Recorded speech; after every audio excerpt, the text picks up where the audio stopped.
Very blessed Tuesday po sa ating lahat. Right now, I'm here indoor, no?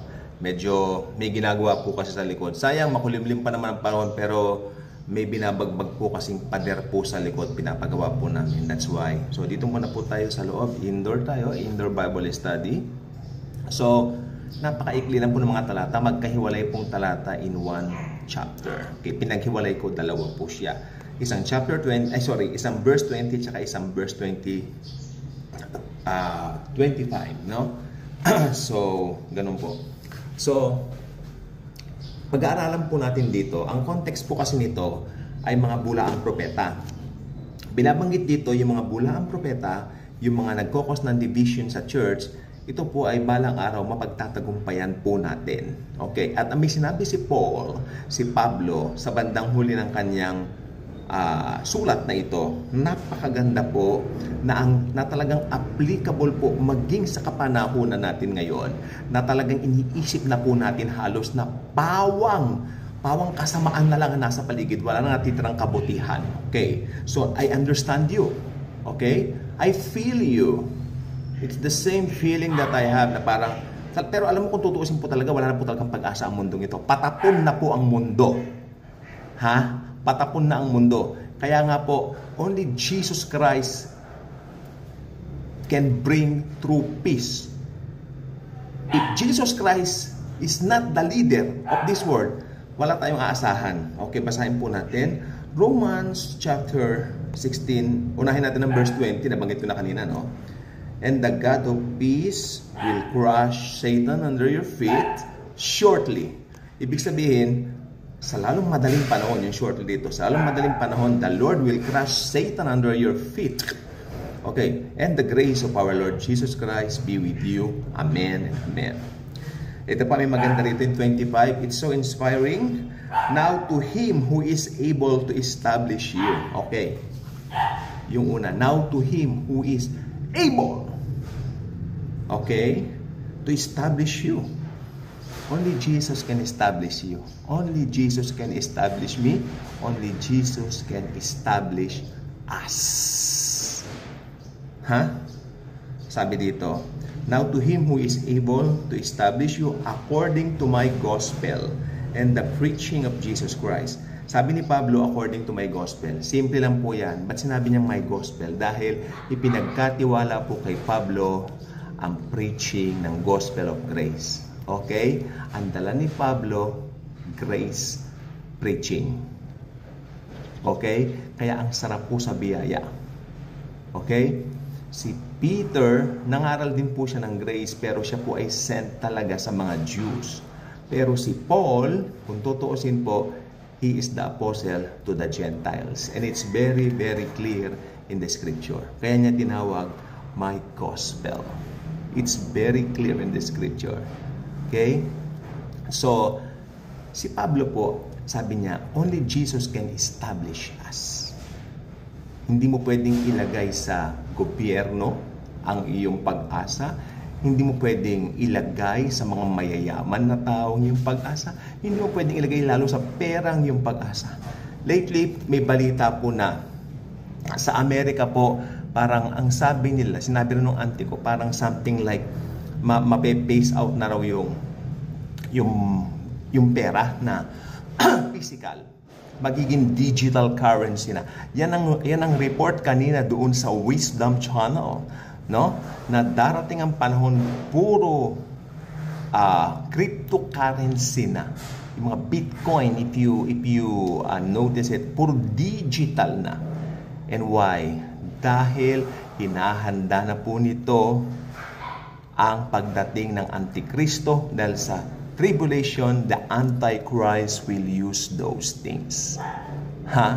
And good news, pagdating ng Antichrist, wala na ang church dito. Na-rapture na tayo. Do not underestimate Jesus. Do not underestimate His grace and His power. Dahil Jesus is all-powerful. Okay? Bitmataw kasing akin na po. He's all-powerful. Okay? At ang sabi nga ng Bible, Sabi niya dito, now to him who is able to establish you according to my gospel and the preaching of Jesus Christ according to the revelation of the mystery kept secret since the world began. Mystery kept secret since the world began. What is that? What is that? Alam niyo kung anong mystery yun? Maski ang mga Gentiles makakahati sa pagliligtas ng Diyos. That's it. At na ngayon po, nasa church age tayo, walang Hentil, walang Hudyo. Basta lumapit kay Kristo, maliligtas. Maliwanag po yan sa salita ng Diyos. Walang pinipili. Hindi nagtatangi. Yan ang gospel of grace. Hindi nagtatangi. Okay? At pinangako ng Diyos sa atin, and the God of peace will crush Satan under your feet. Ibig sabihin nito, ako sa akin pong sariling interpretation, makikita po natin mga believers kung paano niya dudurugin si Satanas sa araw na yun. Ang sabi ng Bible, let's believe what the Bible says. Its truth will always prevail. Yes, Jesus. Thank you. Hallelujah. And right now, all we can do is to stay calm, confident in whatever we wish. Okay? Nasa church age tayo, panahon tayo ng biyaya, continue to share Jesus. Wala kang ibang i-share. Oy, hindi ang relihiyon mo, hindi ang mabubuting gawa mo, si Jesus lang. At lalong hindi ang institutional church mo. Okay? Yung iba nakakalungkot, nakatag na sila, kilala sila bilang sa pagsunod sa kanilang institutional church. Galing po ko sa isang institutional church, and you know what? Hindi maganda ang aking experience. Umuuwi ako sa halip na blessed. Why, Lord, like this? Instead, I am blessed. I feel condemned. I feel lonely. I feel sad.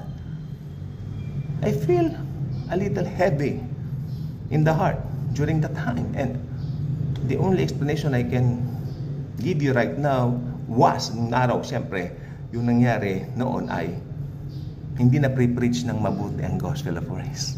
Only the gospel of grace can free you from anything, worries, anxieties, and all that. Only the gospel of grace can free you from all of those such things.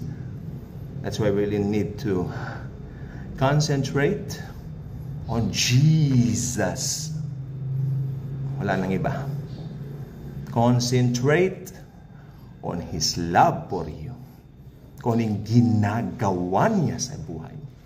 Nakikita mo ba? Nakikita mo ba? Napapansin mo ba? O nakikita mo yung mga problema mo? Nakikita mo yung mga bills mo? Yung mga babayaran mo? No. Concentrate on the Master who gave His life to save you, give you a new hope, to give you eternal life. That's Jesus. That's our God, our Savior. And He wants to change your mind on how you think about things. Madali tayong mag-indwell sa mga negativities na nararanasan natin. I too, it's not an exemption. Last year, nakaka-down po yung nangyari din po sa akin.